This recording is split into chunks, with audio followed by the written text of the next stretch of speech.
Matapos ikasal noong 2011, si Ruth at ang kanyang mister nag-ipon para mabili ang kanilang dream house. Dati kasi kaming nakatira sa biyanan ko and then nag-decide na kaming mag-move para makapagsarili. High school pa ako nadadaanan ko yung bahay na to. Dream house ko, simpleng ganito lang na klaseng bahay. Madumi yung bahay kasi nga hindi natitirhan ng ilang year. Tapos yung kulay ng pintura is creepy yung dating. Unang impression ko para siyang morgue kasi yung lababo, diretso lang na mahaba. Sabi nga nung kapitbahay, tawag namin dun sa bahay, haunted house. Hindi ko naman sila pinapakinggan. Lahat naman ng bahay pwedeng maging haunted. A day after, lumipat na kami. Nagbubukasan yung pinto. Nagsasara mag-isa. Nagpapatay sindi yung TV. Pagbubuksan ko yung mata ko, mamamatay. Pati ba yung TV binili namin, haunted? Ang kanilang anak, tila meron din daw kalaro. Naglalaro po kami tagu-taguan. Hinahanap ko po sila. Nandun sila sa loob ng cabinet.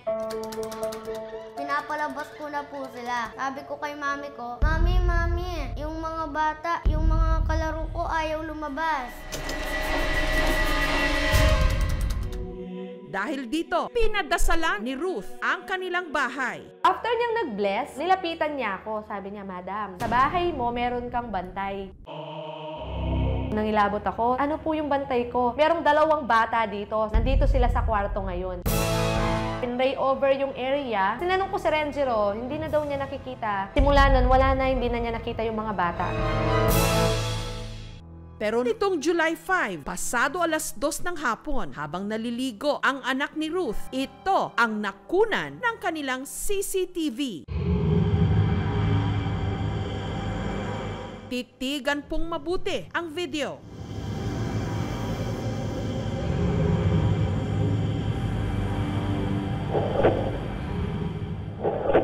Yung takir ng basurahan, nalaglag. Walang katao-tao doon.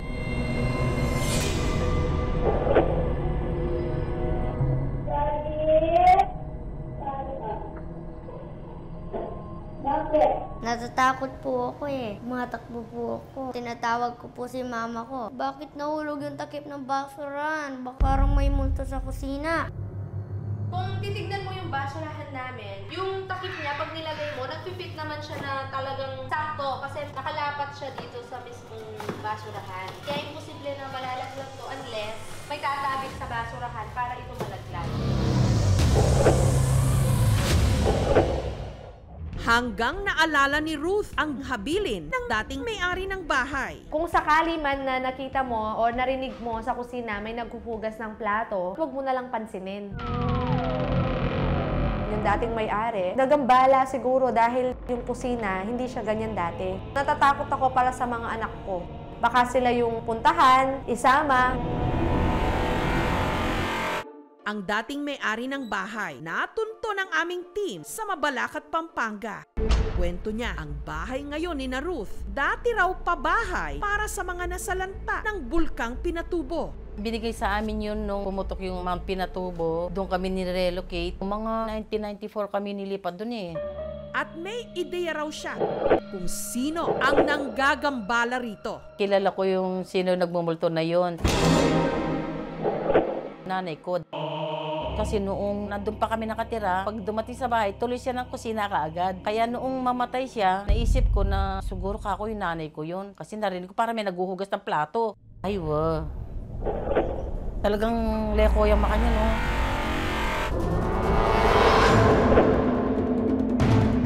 Hindi na ang nanay ko yun.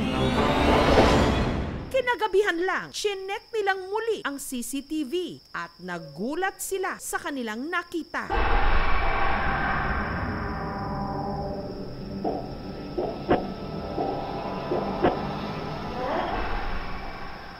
Ang plastic container na ito, kahit walang gumagalaw, biglang nalaglag. Nalaki talaga yung mata ko. Walang tao. Pumwesto siya sa tabi ng container na babasagin. Pero kung titignan mo, flat yung surface dito, kaya hindi siya basta-basta malalaglag.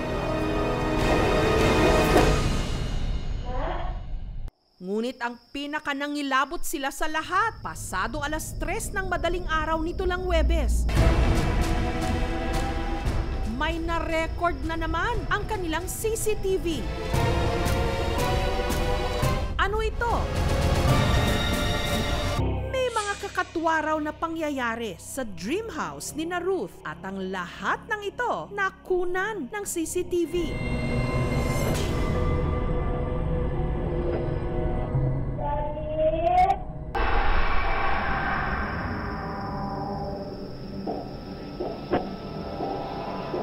Pero mas nangilabot si Ruth sa nakuna ng CCTV pasado 3:00 ng madaling araw nito lang Huwebes. Habang natutulog sila, ang CCTV may nai-record na kakaibang tunog. Pakinggang mabuti.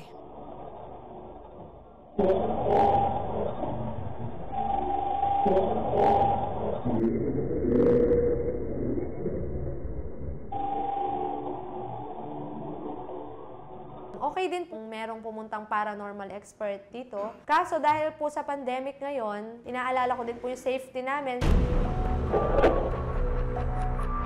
It's really merong tinatawag na poltergeist. Sila yung mga spirits na disturb. Nagpo-cause ng movement at saka yung mga unexplained sound.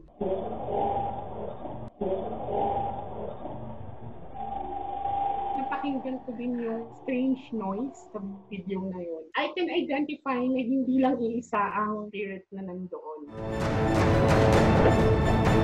May lalaki at may babae. Dahil dun sa strange noise, they wanted to communicate. Yung takip niya is not fully on top of the garbage bin. Since nakaslant siya, tapos smooth pa yung garbage bag, madali lang talaga siyang mag-slide off. Yung plastic container is set on top of a green surface. They told me na silicone daw siya. Tapos pag titignan mo, nakatabingin na siya in the first place. Tapos silicone pa yon na outbalance na siya, kaya siya nag-slide.